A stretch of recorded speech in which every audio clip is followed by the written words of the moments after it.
환호하는 사람들, 우시는 예수님이라고 하는 제목으로 하나님의 말씀을 전하겠습니다. 오늘은 고난주간이 시작되는 종료주일입니다. 종료주일에 예수님께서 예루살렘에 입성하실 때 많은 사람들이 종려나무 가지를 흔들며 호산나를 외치며 환호했습니다. 사람들은 왕으로 오시는 주님을 맞이하는 그 환호와 기대와 열정으로 가득 차 있었습니다. 그런데 오늘 본문을 보시면 사람들이 예수님을 보고 환호하며 기뻐하는데 정작 예수님은 울고 계시는 모습을 보게 됩니다. 이 모습을 보니 문득 영화 국제시장의 한 장면이 떠올랐습니다. 여러분 국제시장 보셨습니까? 그 영화의 마지막 장면을 보면 온 거실에 온 가족이 한때 모여서 노래하고 웃고 떠들고 있습니다. 그런데 그 순간 아버지가 조용히 일어나 방으로 들어가시지요. 그리고 혼자 앉아서 힘겹게 살아온 지난 인생들을 회상하며 뜨거운 눈물을 흘립니다. 같은 집, 같은 시간인데 한쪽에서는 노래하고 웃고 떠들고 한쪽에서는 주인공이 홀로 앉아 아버지의 유품을 손에 들고 울고 있습니다. 오늘 본문이 바로 그런 장면과 유사합니다. 사람들은 모두 환호하며 기뻐하는데 예수님은 그 모습을 보고 울고 계셨습니다. 예수님이 왜 이런 행동을 하신 걸까요? 예수님이 예루살렘에 입성하시는 장면은 마태, 마가, 누가, 요한복음, 사복음에 다 기록되어 있지만 예수님이 우시는 장면은 이 누가복음 본문에만 기록되어 있습니다. 저는 오늘 특별히 누가복음 본문에서 보여주는 이 온 무리와 예수님의 서로 대비되는 이런 모습을 살펴보면서 그 모습 속에 담긴 이 교훈을 이 세 가지로 나누어서 살펴봄으로 은혜를 나누고자 합니다. 오늘 본문은 고난 주간이 시작되는 첫날, 그러니까 주일, 일요일에 있었던 일입니다. 예수님이 예루살렘에 입성하시는 장면을 보여주고 있습니다. 먼저 본문 28절부터 36절까지는 겸손의 왕으로 나귀를 타고 예루살렘에 입성하시는 예수님의 모습을 보여줍니다. 우리 본문 28절을 먼저 같이 읽겠습니다. 시작. 예수께서 이 말씀을 하시고 예루살렘을 향하여 앞서서 가시더라. 예수님께서 앞장서서 예루살렘으로 올라가고 계십니다. 그런데 보니까 예수께서 이 말씀을 하시고, 그러니까 그 전에 제자들에게 어떤 말씀을 하셨다는 거죠. 이것은 본문 앞단락인 누가복음 19장 11절에서 27절에 나오는 은화 열 문화를 비유로 한 하나님 나라의 이야기입니다. 그래서 문화는 그리스 로마 시대의 고대의 그 화폐 단위입니다. 예수님은 제자들에게 열 문화 비유를 통해서 그들이 기대하시는 하나님 나라가 당장 이루어지는 것이 아니라 예수님이 재림하실 그때에 이루어질 것에 대해서 말씀하셨습니다. 그러나 제자들은 예수님이 예루살렘에 입성하시면 당장 로마를 전복시키고 유다 나라를 회복하고 새로운 왕국을 세울 것으로 기대하고 있었던 겁니다. 예수님은 지금 자신이 예루살렘을 향하여 나아가시는 이 길이 영광의 길이 아니고 고난의 길이라 하는 것을 분명히 알고 계십니다. 예수님은 여리고를 지나서 감람산 근처에 있는 벳바게와 베단이 가까이 이르셨을 때에 두 제자들을 맞은편 마을로 보내시죠. 오늘 본문 30절 31절입니다. 같이 읽겠습니다. 시작. 이르시되 너희는 맞은편 마을로 가라. 그리로 들어가면 아직 아무도 타보지 않은 나귀 새끼가 메어 있는 것을 보리니 풀어 끌고 오라.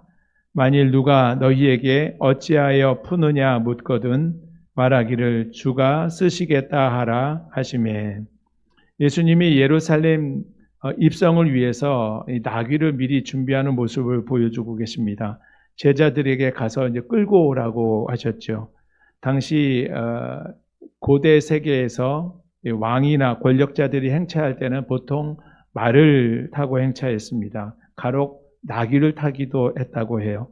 이 말은 힘과 권력의 상징이고 이 나귀는 평화를 상징하는 동물입니다. 예수님이 말이 아니라 이 나귀를 준비하신 것은 왕으로 오시는 예수님이신데 말을 구하실 능력이 없어서 그러셨을까요? 아닙니다. 물론 그 말은 굉장히 비싼 동물 중에 하나이죠. 지금도 혈통이 좋은 경주말은 수억 원대를 호가한다고 합니다. 그러나 예수님이 제자들에게 이 나귀를 준비하게 하신 것은 먼저 구약 성경의 예언을 이루려고 하신 것입니다. 스가랴 9장 9절에 이렇게 말씀이 기록되어 있습니다. 같이 읽겠습니다. 시작. 시온에 따라 크게 기뻐할지어다. 예루살렘에 따라 즐거이 부를지어다. 보라, 내 왕이 내게 임하시나니 그는 공의로우시며 구원을 베푸시며 겸손하여서 나귀를 타시나니 나귀의 작은 것 곧 나귀 새끼니라. 예수님은 철저하게 또 의도적으로 하나님의 말씀을 따라서 움직이셨습니다. 겸손의 왕, 평화의 왕으로 오신 예수님은 예언하신 말씀대로 또 그 자기 정체성에 맞게 나귀를 준비하셨습니다. 세상의 왕은 힘으로 다스리고 권력으로 군림하지만 예수님은 세상의 공의와 구원을 베푸시기 위해서 겸손과 평화의 왕으로 오셨습니다. 예수님이 제자들에게 말씀하신 나귀는 아직 아무도 타보지 않은 그런 어린 나귀였습니다. 이것은 예수님이 자신이 흠이 없이 이 순결한 존재임을 나타내시고자 한 것입니다. 예수님은 매여있는 나귀를 풀어올 때 누가 물을 것에 대비해서 제자들에게 미리 대답할 말까지 알려주시는 이 철두철미함을 보여주셨습니다. 보냄을 받은 제자들이 마을로 들어가 보니 정말 예수님이 말씀하신 대로 나귀가 묶여 있었습니다. 그들은 나귀를 풀고 있는데 아니나 다를까 나귀의 주인들이 다가와서 예수님께 무슨 일로 나귀 새끼를 푸느냐고 묻습니다. 제자들이 예수님이 일러주신 대로 주께서 쓰실 겁니다 라고 대답하자 주인들이 순순히 나귀를 내어 주었습니다. 제자들은 그것을 예수님께로 끌고 와서 자기들의 겉옷을 나귀의 등에 얹고 예수님이 타시도록 준비합니다. 예수님이 나귀 새끼를 타시고 예루살렘 성에 들어가시니 사람들이 자기의 겉옷을 펼쳐서 예수님이 가시는 길 위에 깔아드렸습니다. 다른 성경의 병행 구절을 보면 많은 사람들이 겉옷과 더불어서 종려나무 가지를 깔아드리며 호산나를 외치며 환호했던 모습을 보게 됩니다. 마가복음 11장 8절에서 10절 우리 같이 읽어보겠습니다. 시작. 많은 사람들은 자기들의 겉옷을 또 다른 이들은 들에서 벤 나무 가지를 길에 펴며 앞에서 가고 뒤에서 따르는 자들이 소리 지르되 호산나 찬송하리로다 주의 이름으로 오시는 이여 찬송하리로다 오는 우리 조상 다윗의 나라여 가장 높은 곳에서 호산나 하더라. 아멘. 사람들이 겉옷과 나뭇가지를 펼치며 따르는 자들이 환호하는 이런 모습, 요새 대통령이 해외 순방을 하며 국빈 방문을 하게 되면 맞이하는 그 나라에서 그 레드 카펫을 깔고 또 의장대 사열과 또 예표를 이게 발사하면서 최고의 예우를 하는 모습을 보게 되는데 이 모습과 좀 흡사하다고 볼 수 있겠습니다. 그러나 그들의 행위는 짜여진 그 의전의 성격이 아니었고 자발적으로 열정적으로 참여하는 모습이었습니다. 지금 예수님을 따르는 사람들은 예수님을 단순히 한 사람의 선지자가 아니라 다시 유대 나라를 세울 왕으로 인식하고 영접하고 있는 겁니다. 여기서 사람들이 외치는 호산나 무슨 뜻일까요? 지금 구원하소서, 부디 구원하소서, 제발 구원하소서라는 외침입니다. 그리고 찬송하리로다 주의 이름으로 오시는 이여 우리 조상 다윗의 나라여. 이것은 메시아를 환영할 때 다윗의 나라가 회복되기를 간절히 바라고 기대하는 소망을 담고 있는 말입니다. 37절부터 40절까지는 줄지어 예수님을 따르는 많은 사람들의 생각이 얼마나 큰 착각이었는지를 우리가 확인해 볼 수 있습니다. 본문 37절, 38절 말씀을 같이 읽겠습니다. 시작. 이미 감람산 내리막길에 가까이 오심에 제자들의 온 무리가 자기들이 본 바 모든 능한 일로 인하여 기뻐하며 큰 소리로 하나님을 찬양하여 이르되 찬송하리로다. 주의 이름으로 오시는 왕이여 하늘에는 평화요 가장 높은 곳에는 영광이로다 하니, 무리들은 이미 감람산 그 아래 비탈길에서 올라오시는 예수님의 모습을 바라보고 있습니다.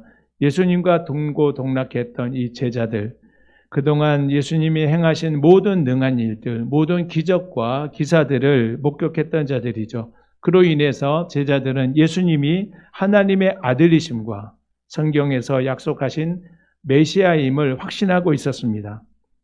제자들이 그 사실을 큰 소리를 외치며 하나님을 찬양하기 시작했습니다. 찬송하리로다. 주의 이름으로 오시는 이여 하늘에는 평화여 가장 높은 곳에는 영광이로다.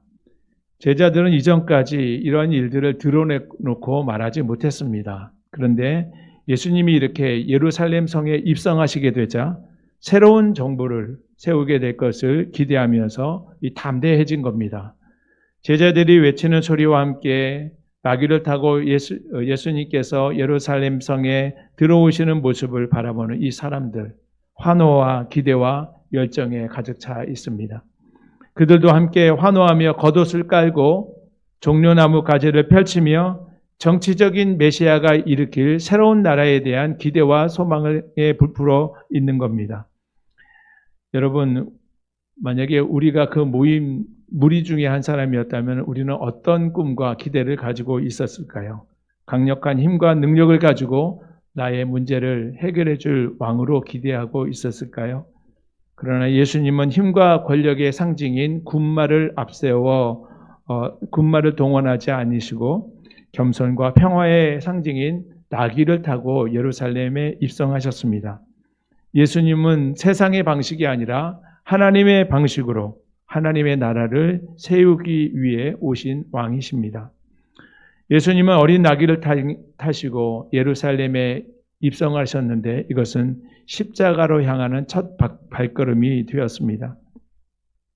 예수님은 그들의 죄의 문제를 해결하려고 이 땅에 오셨습니다. 그런데 그들은 로마로부터 정치적인 구원을 주실 메시아, 또 자신의 형편을 바꿔줄 현실적인 구원자이기를 바랬습니다. 환호하는 군중들의 착각이었습니다. 심지어 무리 중에 섞여 있던 바리새인들, 하나님을 찬양하며 군중과 함께 환호하는 이 제자들을 못마땅하게 여기고 예수님께 제자들을 책망해달라고 요청하고 있습니다. 본문 39절, 40절 말씀입니다. 같이 읽습니다. 시작. 무리 중에 어떤 바리새인들이 말하되 선생이여 당신의 제자들을 책망하소서 하거늘 대답하여 이르시되 내가 너희에게 말하노니 만일 이 사람들이 침묵하면 돌들이 소리 지르리라 하시니라. 바리새인들이 예수님을 선생님이라고 부르지요. 그들은 예수님을 메시아로 생각하지 않았습니다. 갈릴리 출신의 하나의 선생, 랍비 정도로 여겼던 거죠. 그러니 제자들이 예수님을 메시아로 찬송하는 것은 그들에게는 신성모독 죄로밖에 보이지 않았던 겁니다. 이렇게 군중들이나 바리새인들이나 모두가 예수님을 각기 자기가 기대한 대로 이해한 대로 생각하고 있었습니다. 여러분은 예수님을 어떻게 생각하고 어떻게 이해하고 계십니까? 내가 원하는 모습대로 규정해 놓고 예수님을 믿고 있지는 않습니까? 우리는 예수님을 믿는다고 하지만 내가 원하고 바라는 예수님을 믿을 때가 더 많습니다. 팀 켈러 목사님이 쓴 내가 만든 신이라고 하는 책에 보면 많은 그리스도인들이 성경에서 말하는 하나님이 아니라 자기 정욕과 필요에 따라서 각색한 가짜 예수를 우상 숭배하고 있다. 우상 숭배하는 이 우를 범하고 있다. 이렇게 지적하고 있습니다. 내 안에 있는 욕망, 돈, 성공, 또 권력, 사랑 등 이것들을 충족하기 위해서 예수님을 수단화하는 것이죠. 예수님을 나의 필요를 채워주고 내 방식대로 살아주기를 바라는 것은 예수님을 믿으면서도 우상 숭배하는 것과 다를 바 없는 겁니다. 우리는 내가 만든 예수에서 벗어나 성경이 말씀하시고 보여주신 예수님을 그대로 이해하고 받아들이고 순종하는 자들이 되시기를 바랍니다. 예수님은 제자들이 만류하는 이 바리새인들에게 사람들이 침묵하면 돌들이 소리 지를 것이라고 말씀하십니다. 돌들이 소리 지른다. 너무 굉장히 의미심장한 말씀이죠. 하박국 2장 11절에 보면 담에서 돌이 부르짖고 집에서 들보가 응답하리라. 담에서 돌이 부르짖고 집에서 들보가 응답하리라. 이런 비슷한 말씀이 있습니다. 이는 그동안 이스라엘 백성들이 얼마나 간절히 메시아를 기대해 왔는지를 표현해 주는 말씀입니다. 그렇게 기다려왔던 메시아를 그들이 두 눈으로 목격하게 되었으니 그 환호를 막을 수가 없었겠지요. 그런데 예수님의 이 예루살렘 입성을 그렇게 환호했던 사람들이 며칠 뒤에 어떻게 되었습니까? 예수님을 향하여서 호산나를 외쳤던 그들이 불과 며칠 뒤에 예수님을 십자가에 못 박으소서라고 외치는 자들로 바뀌고 말았습니다. 그들이 왜 이렇게 변했을까요? 예수님을 자기 방식대로, 자기 기대대로 믿고 예수님이 자기의 기대를 충족시켜주지 않았기 때문입니다. 오늘부터 다시 시작되는 고난주간과 그 시간들, 그 사건들은 이 잘못된 기대를 가진 우리의 신앙이 어떻게 변질되는지 또 어떻게 십자가를 만들어내는지를 우리에게 보여주는 시간입니다. 다음 본문 41절에서 44절 말씀은 우리 설교 모두에도 이렇게 말씀드렸던 것처럼 예수님의 예루살렘 입성을 다룬 이 사복음서 가운데 누가복음에만 나오는 장면이고 오늘 본문에서 가장 중요한 장면입니다. 우리 먼저 41절 말씀을 읽겠습니다. 시작. 가까이 오사 성을 보시고 우시며. 예수님께서 가까이 예루살렘에 가까이 이르셨을 때 그 성을 보시고 우셨습니다. 여기서 우셨다는 표현은 조용히 눈물을 흘리셨다는 것이 아니라 애곡하고 통곡하고 비통해 하셨다는 뜻입니다. 그들은 지금 예수님의 예루살렘 입성과 함께 새로운 하나님의 나라 또 메시아의 왕국이 세워질 것을 기대하고 환호하고 흥분된 감정을 감추지 못하고 있습니다. 그러나 정작 예수님은 멀지 않은 장래에 예루살렘이 당할 그 슬픈 운명을 보시고 예루살렘을 향하여서 울고 계신 겁니다. 예수님께서 예루살렘의 멸망을 예견하시면서 말씀하시는 것이 본문 42절에 나와 있습니다. 같이 읽겠습니다. 시작. 이르시되 너도 오늘 평화에 관한 일을 알았더라면 좋을 뻔하였거니와 지금 내 눈에 숨겨졌도다. 예루살렘 사람들은 지금 평화에 관한 일을 알지 못하고 있습니다. 그들의 눈에 숨겨져 있기 때문에 깨닫지 못하고 있습니다. 예수님은 하나님과 인간 사이를 화목하게 하기 위해서 오셨습니다. 그들이 예수님을 바로 알았더라면 하나님과 올바른 관계에서 평화를 이룰 수 있었을 겁니다. 그러나 하나님은 지금 무수히 많은 사람들을 지금까지 많은 선지자들을 보내서 평화의 복음을 전하셨습니다. 그러나 그들은 그들의 무지함과 죄로 말미암아 하나님의 심판 계획을 깨닫지 못하고 회개하지 않고 있습니다. 예수님은 누가복음 13장 34절에서 35절에도 이와 같은 안타까운 심정을 이렇게 말씀하셨습니다. 누가복음 13장 34절 35절입니다. 같이 읽겠습니다. 시작. 예루살렘아 예루살렘아 선지자들을 죽이고 내게 파송된 자들을 돌로 치는 자여 암탉이 제 새끼를 날개 아래 모음같이 내가 너희 자녀를 모으려 한 일이 몇 번이냐. 그러나 너희가 원하지 아니하였도다. 보라 너희 집이 황폐하여 버림받으리라.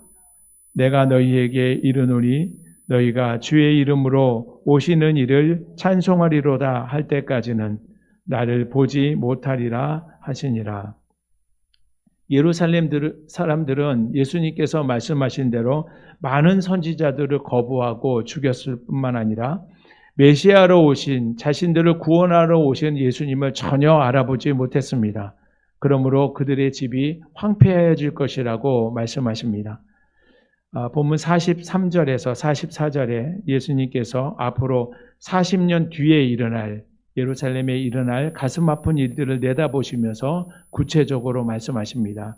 본문 34절, 33절, 34절 같이 읽습니다. 시작.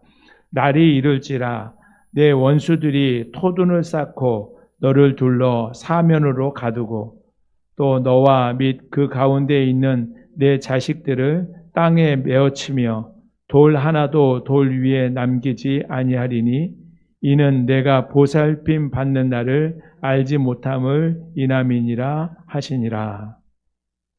43절에서 이 날이 이를지라 그랬는데 그 날은 바로 주후 70년입니다. 예루살렘의 심판과 멸망의 날이죠. AD 70년 로마의 장군 티투스 장군이 그의 정예 부대 군단을 이끌고 예루살렘의 성에 쳐들어와서 성을 둘러 사면을 토성을 쌓았습니다. 사흘 만에 예루살렘 성을 완전히 봉쇄해버린 겁니다. 그러니 예루살렘 백성들은 출입이 차단되었고 복음로가 끊겼기 때문에 예루살렘 성 안에 수천 명이 굶어 죽어가고 있었습니다. 로마 군대는 총공세하여 예루살렘 성을 함락하고 예루살렘에 있던 아이들이 땅에 내던져지고 또 돌 하나도 돌 위에 쌓여진 것이 없을 만큼 철저하게 파괴되었습니다. 이것을 예수님께서 미리 내다보고 예견하신 것입니다. 오늘 말씀을 정리하겠습니다. 많은 사람들이 예수님의 모습을 보고 각자 자기 현실적인 문제에 대한 기대 속에서 환호하고 예수님을 바라보았습니다. 그러나 예수님은 우리의 미래의 모습을 보고 울고 계셨습니다. 환호하는 사람들, 우시는 예수님, 너무나 아이러니한 장면입니다. 사람들은 예수님을 보고 환호하며 외치고 예수님은 그 도시의 멸망을 보고 안타까운 눈물을 흘리셨습니다. 사랑하는 성도 여러분, 그렇다면 우리는 이 고난주간 한 주간을 어떻게 살아가야 할까요? 우리는 무엇을 보고 울어야 할까요? 자녀를 위해 울고 가족을 위해 울고 잃어버린 영혼을 위해 울고 이 도시의 미래를 보고 우리는 울어야 하지 않겠습니까? 종려주일과 함께 시작되는 고난주간입니다. 환호하고 외치는 시당이 아니라 주님의 눈물을 기억하며 울 수 있는 은혜가 저와 여러분의 삶 가운데 이루어지기를 바랍니다. 우리의 눈물이 십자가의 사랑과 구원의 능력으로 나타나는 이 고난주간 한 주간이 되시기를 주님의 이름으로 축원합니다.